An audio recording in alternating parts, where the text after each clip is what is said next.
네, 허연의 이슈통 시간입니다. 오늘 시청자들은 어떤 이슈를 가장 궁금해할까요? 오늘자 이슈 후보부터 화면을 통해서 알아보겠습니다. 첫 번째 후보입니다. 웅진그룹주 극동건설 쇼크의 급락 투자 대응은, 두 번째 후보는 고려연 실적 모멘텀 여전하다, 그리고 후보 세 번째입니다. OCI 연저점 경신 매수 나서볼까, 이렇게 세 가지 후보에 대해서 여러분이 투표를 해주셨는데요. 그 결과 지금 공개를 해드립니다.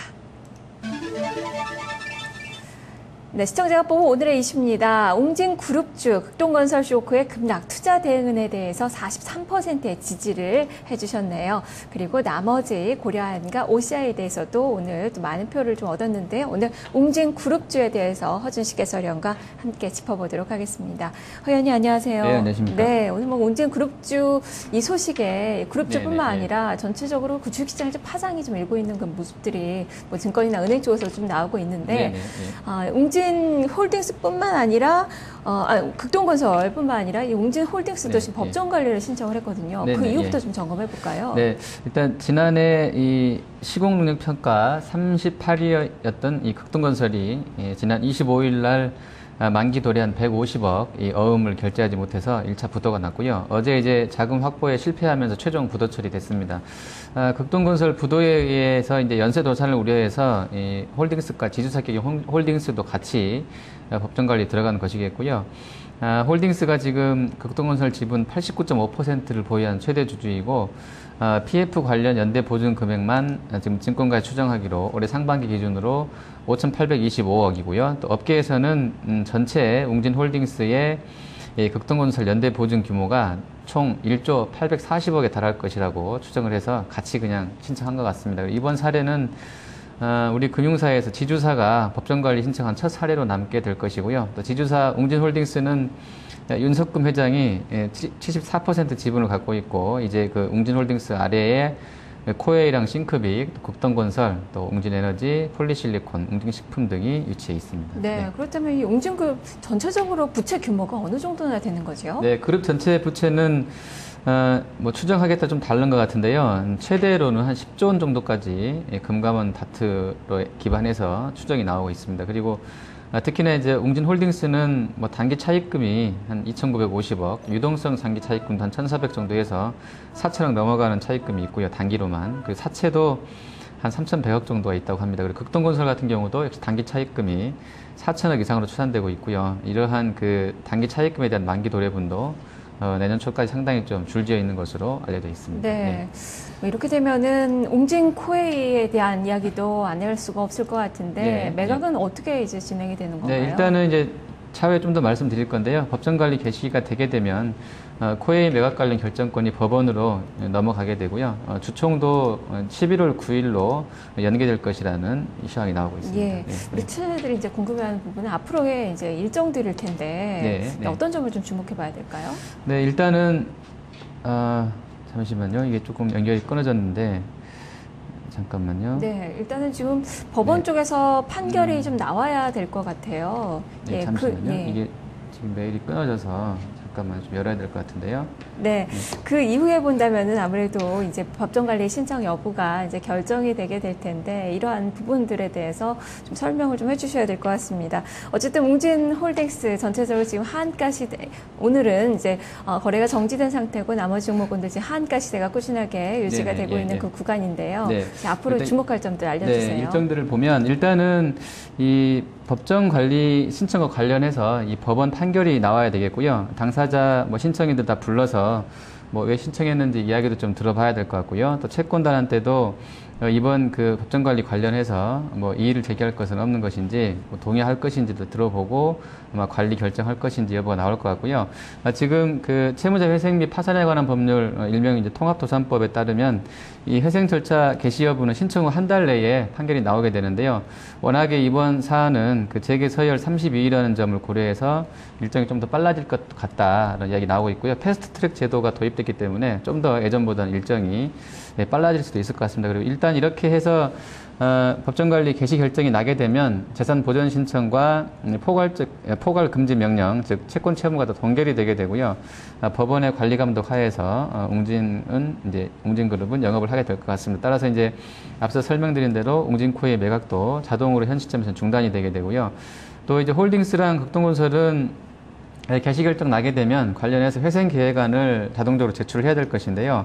통상적으로 볼 때 뭐 시기상으로는 내년 상반기 안에는 뭐 어떤 인가가 날 것 같고요. 아마도 이 회생 계획안 안에는 뭐 자산 매각이라든지 자회사의 긴축 경영 등의 계획 등이 포함될 것으로 이야기되고 있습니다. 그리고 제가 오늘 오전에 그 동시효과 시간에 잘못 전해드린 부분이 있는데요. 좀 사과 말씀 드리겠습니다. 전에는 이제 법정관리를 신청하게 되면 제3자를 관리인으로 지정을 했었는데요. 지난 2006년도 통합도산법 시행 관련해서 기존의 경영진이 계속 경영권을 유지할 수 있게 됐다고 합니다. 그래서 이번에 법정관리 관련해서도 계속해서 이제 웅진의 경영권은 예전 그 경영자에게 있게 됩니다. 그리고 앞서 설명드린 대로 패스트트랙 제도 도입으로 인해서 최소 6개월 내로 잘 자구 계획도 잘 진행이 된다고 하면은 법정 관리를 빠른 시간 내에 졸업할 수도 있는 그런 가능성도 열려 있습니다. 네, 빠르면 6개월 그리고 그 이상이 좀 될 수도 있어 보이는데 이 계열사 주가들이 많이 좀 위축이 됐는데 네네, 투자 대응 어떻게 봐야 되겠습니까? 네,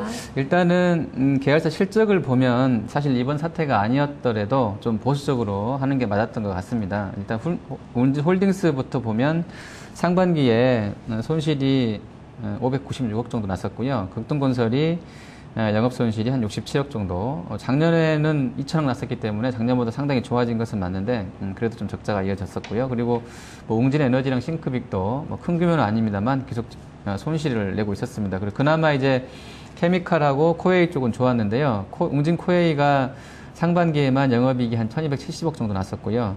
그리고 케미칼은 물론 작년보다 한 33% 영업이익이 줄긴 했었는데 한 186억 정도로 뭐 괜찮았었습니다. 그리고 자산 매각이라든지 자구안 관련한 회생 계획 관련해서는 좀 더 구체적인 사항들을 좀 지켜봐야 되기 때문에 아직은 이 그룹사 주가들에 대해서 불확실성이 남아 있는 것으로 판단이 되고요. 매각 관련해서도 이제 상황이 바뀌었기 때문에 그룹사 중에서 어떤 계열사가 매물로 나올지는 변수가 있을 것 같습니다. 상황이 이미 이제 엎어져 버렸기 때문에 웅진그룹에서 코웨이는 가지고 가고 또 폴리실리콘이나 건설물 정리하려는 쪽으로 전략을 또 바꿀 수도 있는 것이기 때문에 당분간은 이 그룹 계열사들 주가 흐름을 좀 모니터링 하시면서 기술적인 접근 정도로 대응하는 게 나을 것 같습니다. 네, 네. 짐작만 갈 뿐이지 아직까지 뭐 확신이 서지 않고 네, 있기 때문에 네. 지켜봐야 될 것 같아요. 네, 네. 이렇게 웅진그룹주뿐만 아니라 지금 증권주들 그리고 은행주들도 이제 연결이 좀 되고 있어서 또 비슷한 흐름들이 또 나타날 가능성도 있어 보이는데 투자 전략 네, 네. 어떻게 좀 세워봐야 될까요? 네, 일단은 그 시장에서 나오는 걸로 보면 홀딩스랑 극동건설의 이 금융권 여신 규모가 그러니까 빌려준 돈이 총 한 1조 2천억에 달하는 것으로 추정이 되고 있어서 단기로는 심리에 뭐 좋은 재료는 아닌 것 같습니다. 하지만 좀 길게 보면 또 아주 큰 악재는 아닌 것 같은데요. 일단 그 업체별로 갖고 있는 충당금을 이미 쌓아놓고 있고요. 또 추가로 이제 들어가는 게 뭐 신한지주가 한 500억, 우리가 한 440억, KB가 한 250억 얘기 나오고 있는데 연간 기준으로 봤을 때 뭐 신한 같은 경우에 있는 2조 원 넘게 순이익을 내고 있는데 뭐 이 정도 충당금이 사실 뭐 그 전체 그 지주사의 실적에 영향을 줄 만큼 큰 규모인가에 대해서는 좀 고민을 해봐야 될 것 같고요. 지금 그 우리금융 같은 경우는 가장 지금 많이 좀 그 노출이 되어 있는 것으로 나와 있는데 그래도 TP가 뭐 14,000원, 15,000원 정도로 유지가 되고 있습니다. 그리고 증권주 관련해서 오늘 상당히 좀 쇼크를 받은 게 이제 우리투자증권이 될 텐데요. 홀딩스에 빌려준 돈이 한 465억 정도가 된다고 하는데 사실은 이제 증권사로 봐서는 이 정도 이익이 만약에 없어지는 거라고 그러면 좀 크죠. 그래서 아마 주가도 좀 급락이 나왔던 것 같은데 충당금 설정하고 실제로 손익으로 잡혀서 까나간다 하더라도 PBR 놓고 보면 아직도 우리투자증권 같은 경우는 한 0.7배로 좀 저평가되어 있기 때문에 역시 이 종목도 좀 많이 밀린다고 그러면 좀 매수 대응으로 가는 게 맞다 생각을 합니다. 예, 알겠습니다. 말씀 잘 들었습니다. 네, 감사합니다. 네, 웅진홀딩스의 법정관리 신청으로 파산 리스크는 높아졌는데요. 하지만 경영 정상화를 위한 시간은 많이 벌게 됐다는 측면에서 관련된 소식들 계속해서 주목해서 살펴보시길 바랍니다. 자, 이슈통은 여러분의 참여로 이루어지게 되는데요. 오늘도 많은 참여해 주셨죠. 책 받으실 분 소개를 해드리겠습니다. 이데이미디어 슈퍼트레이더 받으실 분은 더블림입니다. 웅진그룹주 일제히 한가 투자 전략은 이라는 주제를 오늘의 주제를 올려주셨는데요. 축하드리겠습니다. 내일도 많은 참여 부탁드립니다. 잠시 후 2부에서 뵙겠습니다.